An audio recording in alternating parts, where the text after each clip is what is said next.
Think about the smartest person you know. Maybe it's a doctor, a lawyer, or that friend who always had the best grades. The one who could explain complex ideas in minutes and solve problems before anyone else even understood them. Now ask yourself this: are they good with money? Because there's a pattern almost nobody talks about. Some of the most academically brilliant people alive are completely lost when it comes to personal finances. High salaries, low savings. Advanced degrees, mounting debt. Years of education, zero financial strategy. And if you've noticed this in someone you know, or maybe even in yourself, you've probably assumed it was bad habits or just never learning the basics. But the real explanation goes much deeper, and it has everything to do with how the human brain actually works. Not how we think it works, how it actually works. If this is the kind of content that helps you understand yourself and others better, consider subscribing. There's a widespread belief that intelligence is a universal tool, that the same brain that earns a six-figure salary should naturally handle money well. This feels logical, but it's wrong in a way that actively hurts people, because it makes intelligent individuals trust their own minds in situations where their minds are quietly working against them. Here's what behavioral finance researchers have consistently found. Financial decisions are not primarily driven by logic. They're driven by emotion, habit, fear, and a set of mental shortcuts called cognitive biases. These biases don't disappear when your IQ goes up. Sometimes they get stronger. Being smart doesn't protect you from psychological patterns. Sometimes it makes those patterns harder to detect. Take what happens to high earners in demanding professions. A surgeon finishes a decade of training and finally starts making real money. Almost immediately, spending rises with the income. A bigger apartment, a nicer car, vacations that feel like a deserved reward. This isn't laziness, it's a psychological pattern called lifestyle inflation. As income rises, expenses follow automatically, often without any conscious decision. And because they're still earning well, it doesn't feel like a problem. Until something changes, a job loss, a health crisis. And suddenly the high earner realizes that despite years of above-average income, there's almost nothing saved. This pattern appears across professions. The reason isn't a lack of intelligence. It's a confusion between two very different things: the ability to earn money and the ability to think clearly about money. Those are not the same skill, and almost no educational system in the world teaches the second one. Something even more counterintuitive happens when intelligent people actually try to make smart financial decisions. You might expect that someone with high analytical ability would research more and choose more wisely. What behavioral research shows is something different. Highly analytical people often fall into analysis paralysis. They compare dozens of options, build detailed spreadsheets, search for the perfect strategy before committing to anything. And in the process, they delay and overthink every move. People who simply chose a basic automated savings plan and never touched it often ended up with better long-term results than those who spent years trying to optimize every detail. The brain trained to find the perfect answer becomes an obstacle when the best financial strategy is actually the simple one you stick to consistently. Intelligence doesn't help here, it interferes. In the 1970s, psychologists Daniel Kahneman and Amos Tversky ran experiments that reshaped how we understand human decision-making. What they found was unsettling. When it comes to money, humans are not rational agents carefully weighing probabilities. They're emotional creatures following deeply embedded patterns that often work against their own interests. These patterns appear across cultures, income levels, and education backgrounds, even among economists who study these exact biases for a living. One of their central findings is called loss aversion. The pain of losing money is psychologically about twice as powerful as the pleasure of gaining the same amount. And this asymmetry drives behavior that looks, from the outside, completely irrational. Investors hold on to losing stocks far longer than they should because selling makes the loss feel real and final. They sell winning investments too early because they want to lock in gains before they disappear. The result is almost the exact opposite of good investing, holding the bad, letting go of the good. And here's what makes this especially relevant to intelligent people. Loss aversion doesn't shrink with education. Highly educated individuals are just as susceptible to these patterns. In some studies, more susceptible, because they construct more sophisticated justifications for why an emotional decision is actually logical. The smarter you are, the better you are at convincing yourself that your bias is your reasoning.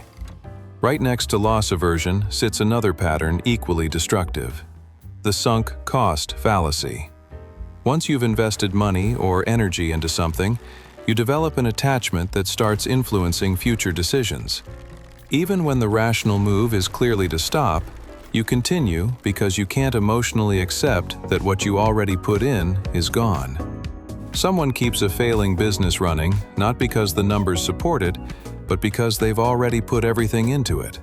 Intelligent people are especially vulnerable here because they're skilled at constructing arguments for why things might still turn around.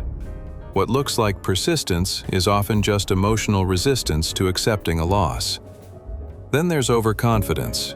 People with higher expertise tend to overestimate their own predictive ability. They believe their knowledge gives them an edge, that they can time the market or spot opportunities others missed. The data is clear. Even professional fund managers fail to consistently beat simple index funds over the long term. But that fact is uncomfortable for people who've built their identity around being the one who figures things out. So, they keep trading, and the costs accumulate quietly in the background. A writer named Morgan Housel spent years covering financial markets before writing one of the most quietly powerful books on money in recent memory. His central argument sounds almost too simple, but the more you sit with it, the more it reframes everything. He says that managing money well has very little to do with intelligence. It has almost everything to do with behavior. And behavior is shaped not by IQ, but by personal history, emotional patterns, and the stories you've inherited about what money means. He draws a distinction between two words most people use interchangeably: being rich and being wealthy. Being rich means having a high income that allows visible spending. A nice car, an expensive apartment, the signals of success we're trained to recognize. Wealth is entirely different. Wealth is the money you don't spend, the assets quietly accumulated, the options preserved, the financial freedom built without anyone being able to see it from the outside.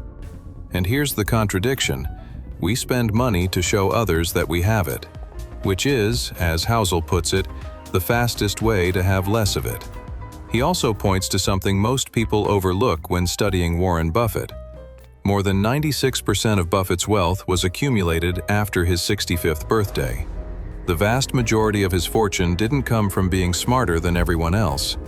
It came from time, from starting early and staying in the game long enough for compound interest to work. Compound interest rewards consistency and patience across long stretches of time.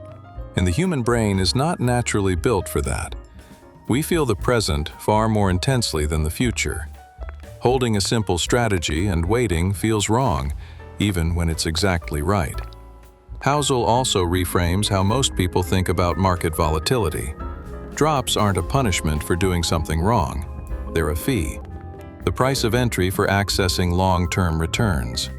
The moment you shift from seeing volatility as a threat to seeing it as a cost of doing business, your entire relationship with uncertainty changes. But here's the part that matters most. Knowing about these biases doesn't make you immune to them. Understanding loss aversion intellectually doesn't stop your stomach from dropping when your portfolio falls. The knowledge lives in the thinking part of your brain. The bias lives somewhere older, faster, and more automatic than that. But awareness still matters. Not because it eliminates the pull, but because it creates just enough space between the feeling and the action to interrupt the automatic response. When you feel panic rising during a market drop, and you can name it as loss aversion doing exactly what it was designed to do, you have context. And that context can be the difference between acting from fear and pausing long enough to remember what you decided when your thinking was clear. The real solution isn't more financial knowledge. It's building systems that account for how you actually behave under pressure. Automate the decisions that don't need to be made in real time. Create rules in advance, not in emotional moments. Don't rely on willpower when the market is moving and your heart rate is up. Set up the conditions so the intelligent decision is also the easy one. And maybe the most important idea here is also the quietest one. Housel writes that the highest dividend money can pay has nothing to do with investment returns. It's control over your own time. The ability to wake up and decide what you do that day, not because you're avoiding responsibility, but because you've built enough security that your time is genuinely yours. Research on happiness consistently finds that what people value most is autonomy, the sense that their choices are real choices. Money that buys a bigger house but removes your freedom hasn't bought you very much. So why do smart people struggle with money? Not because they lack information, but because they're human. Because they carry the same emotional architecture as everyone else, the same tendency to feel loss more sharply than gain, to follow social pressure, to trust their own analysis when a simpler system would serve them far better. And because intelligence, without honest self-awareness, makes all of this harder. It makes rationalizations more convincing. It makes overconfidence feel more justified. It makes it easier to build a sophisticated argument for what is, at its root, an emotional decision. The question was never whether you're smart enough to figure out money.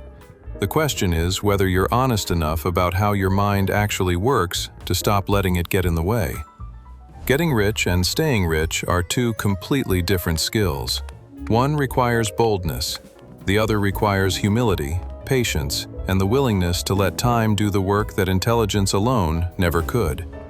And maybe the wisest financial move a smart person can make is to finally trust their own intelligence a little less. If this put into words something you felt but never quite been able to explain, leave a comment below. And if you want more content that uses psychology to help you understand yourself and the people around you, subscribe. There's a lot more where this came from.